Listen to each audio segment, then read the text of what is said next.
मैं अलका शर्मा, सह आचार्य समाजशास्त्र, राजकीय महिला महाविद्यालय शाहपुरा, जयपुर।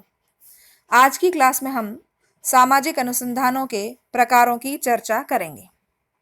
जैसा कि हम सभी जानते हैं, सामाजिक अनुसंधान में समाज और उसके विभिन्न पक्षों का अध्ययन किया जाता है। जितने भी प्रकार के अनुसंधान होते हैं, उनके अपने भिन्न भिन्न प्रकार के उद्देश्य होते हैं। अर्थात उद्देश्यों के आधार पर उनमें एक रूपता नहीं दिखाई देती। दूसरे शब्दों में हम ये कह सकते हैं कि अनुसंधानकर्ता कई बार अपनी जिज्ञासाओं को संतुष्ट करने के लिए शोध कार्य करता है, कई बार ज्ञान में प्राप्ति करने के लिए करता है। कभी कभी हम देखते हैं कि किसी सामाजिक विकास, कल्याण या समस्या के निराकरण के लिए भी शोध कार्य किए जाते हैं।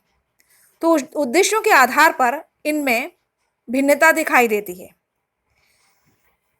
सामाजिक अनुसंधान के जितने भी प्रकार के उद्देश्य हैं, उन उद्देश्यों के आधार पर जहोदा और अन्य विद्वानों ने उन्हें 4 वर्गों में विभाजित किया है।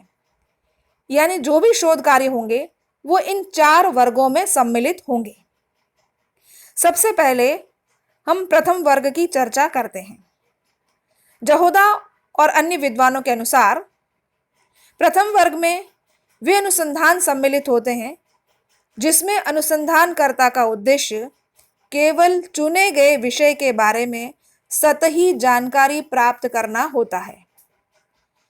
कई बार हम ये भी देखते हैं कि किसी व्यापक अध्ययन की पृष्ठभूमि या आधार के रूप में भी कुछ शोध कार्य किए जाते हैं उससे परिचित होने के लिए, तो वो इसी वर्ग में सम्मिलित होंगे।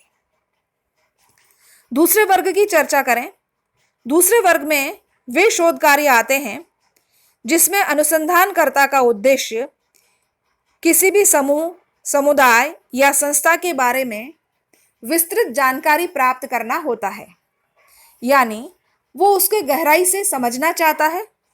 ऐसे जो शोध कार्य होते हैं उसमें उपकल्पनाएं बनाई भी जा सकती हैं और नहीं भी। हम सभी जानते हैं कि सामाजिक अनुसंधान का एक महत्वपूर्ण चरण है उपकल्पनाओं का निर्माण करना। ये उपकल्पनाएं काम चलाऊ साधारणीकरण या निष्कर्ष होते हैं जिसका परीक्षण अंत में किया जाता है। तो दूसरे वर्ग में उपकल्पनाएं हो भी सकती हैं और नहीं भी। तीसरे वर्ग में वे अनुसंधान सम्मिलित होंगे जिसमें उपकल्पना बनाना अनिवार्य होता है।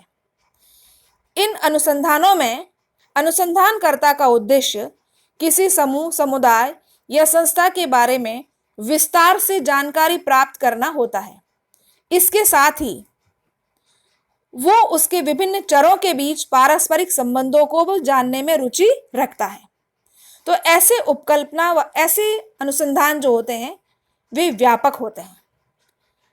चौथे वर्ग और अंतिम वर्ग में हम आते हैं। इसमें वे अनुसंधान सम्मिलित हैं जिसमें अनुसंधानकर्ता विभिन्न चरों के बीच कार्य कारण संबंधों का परीक्षण करना चाहता है, पता लगाना चाहता है। दूसरे शब्दों में मैं कहूं तो हम ये कह सकते हैं कि कोई भी सामाजिक घटना, परिस्थिति या समस्या किसी एक कारण से उत्पन्न नहीं होती है, उसके पीछे कई कारक उत्तरदायी होते हैं। तो उन सभी कारकों के बीच में क्या संबंध है, विभिन्न वेरिएबल के बीच में क्या संबंध है, उसको वह जानना चाहता है, तो उसे हम इस चौथे वर्ग में सम्मिलित करेंगे। तो ये 4 प्रकार के वर्ग जो हैं वो सुझाए गए हैं विद्वानों के द्वारा। इन सभी वर्गों के अंदर सम्मिलित होने वाले जितने भी अनुसंधान हैं उन्हें हम 7 भागों में बांट सकते हैं। यानी अनुसंधान के प्रमुख 7 प्रकार हैं। सबसे पहले हम प्रथम अनुसंधान की चर्चा करेंगे जिसका नाम है अन्वेषणात्मक या निरूपणात्मक अनुसंधान। यह मैं स्पष्ट करना चाहूंगी कि ये 7 प्रकारों में जो प्रथम 3 प्रकार हैं वो बहुत महत्वपूर्ण माने जाते हैं, बाकी के अनुसंधान इतने अधिक महत्वपूर्ण नहीं हैं। आइए अन्वेषणात्मक या निरूपणात्मक अनुसंधान के बारे में हम जानकारी प्राप्त करें, हासिल करें। अन्वेषणात्मक अनुसंधान वह अनुसंधान है जब अध्ययनकर्ता को किसी विषय के बारे में किसी स्रोत से जानकारी नहीं मिल पाती है तो ऐसी स्थिति में उस विषय से परिचित होने के लिए, उस विषय को समझने के लिए जो शोध कार्य किया जाएगा उसे अन्वेषणात्मक या निरूपणात्मक अनुसंधान कहा जाता है। यह स्पष्ट करना बहुत जरूरी है कि यह प्रकार जो है वह सामाजिक अनुसंधान में सबसे महत्वपूर्ण माना जाता है। इस अनुसंधान के दो उद्देश्य हो सकते हैं। पहला उद्देश्य से है वही जो मैं आपको बता रही थी, विषय से परिचित होना या जानकार होना। दूसरा उद्देश्य क्या है? अन्वेषणात्मक अनुसंधान का दूसरा उद्देश्य है कि जब अध्ययनकर्ता को किसी विषय के बारे में क्या उपकल्पनाएं बनानी है, उसकी अध्ययन पद्धति क्या होगी, किसका चुनाव करना है, इसकी जानकारी नहीं होती है तो वो शोध कार्य करेगा, उसे हम अन्वेषणात्मक अनुसंधान ही कहेंगे। अन्वेषणात्मक अनुसंधान की एक प्रक्रिया है, इसकी कार्य प्रणाली है, यानी इस शोध कार्य की सफलता इसकी कार्य प्रणाली पर निर्भर करती है।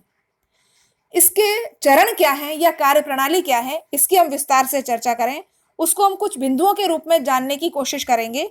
सबसे पहला चरण या बिंदु आता है संबंधित साहित्यों का अवलोकन करना या संबंधित साहित्यों का सिंहावलोकन। अन्वेषणात्मक अनुसंधान में शोधकर्ता विषय को चुनने के पश्चात सबसे पहले उससे संबंधित साहित्यों का अध्ययन करता है। इन साहित्यों में सभी प्रकार के प्रकाशित और अप्रकाशित लेख, पुस्तकें इत्यादि सम्मिलित हैं। कई बार अनुसंधानकर्ता के पास विषय से संबंधित जानकारी नहीं होती है,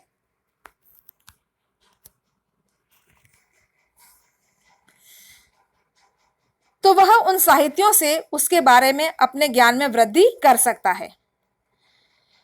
पूर्व के अध्ययनकर्ताओं ने उस विषय को चुनकर क्या उपकल्पनाएं बनाई थी, उन्होंने किन पद्धतियों को काम में लिया, उन शोधकर्ताओं के मार्ग में कौन कौन सी कठिनाइयां आई, उनका समाधान उसने कैसे किया, उन शोध कार्यों के क्या परिणाम निकले, अथवा उन्होंने भविष्य के बारे में क्या उपकल्पनाएं सुझाई हैं, इनकी जानकारी संबंधित साहित्यों का अध्ययन करने से हो जाती है। इसलिए सामाजिक अनुसंधान के अंतर्गत यह शोध कार्य बहुत महत्वपूर्ण माना जाता है। इससे हमें विस्तार से विषय के बारे में ज्ञान प्राप्त हो जाता है। धन्यवाद। इसके आगे के चरण हम अगली क्लास में देखेंगे।